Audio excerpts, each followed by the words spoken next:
Hello!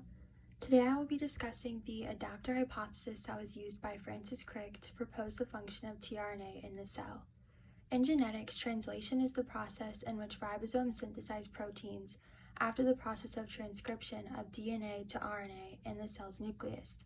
An amino acid sequence is the primary structure of proteins, and they are characterized by having a variety of side chains which have different properties, including some being hydrophobic and hydrophilic. By contrast, a nucleic acid, an mRNA, is composed of a string of nucleotides whose sequence has a specific surface for hydrogen bonding. This makes nucleic acids good at recognizing each other, but bad at distinguishing the varied side chains of amino acids, especially when some are hydrophobic.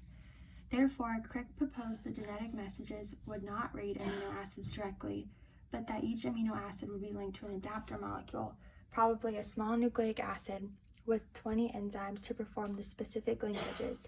He predicted small RNA molecules would be the adapters that could be charged with amino acids by specific enzymes and could identify the codons in the mRNA by base pairing. These adapters could thus participate in incorporating the amino acids into a growing polypeptide. We now know these adapters were identified and are called the tRNA molecules. Since it became known that proteins were translated in ribosomes and the genetic code mRNA was read with tRNA, this provided a way of studying which triplets corresponded to which amino acids. Based on his idea of degeneracy, Crick also predicted that a single tRNA can pair with more than one codon due to the wobble position.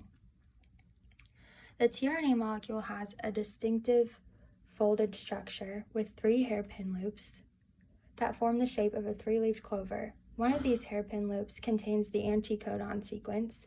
At the opposite end is the 3' acceptor for the amino acids.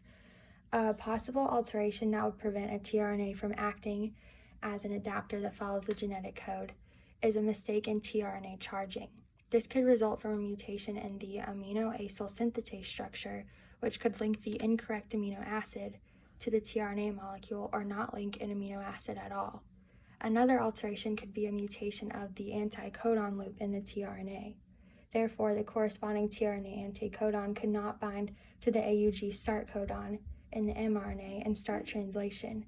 Both of these alterations would lead to further mutations in the proteins of the cell or no protein production in the cell, which likely results in cell death. Thank you so much.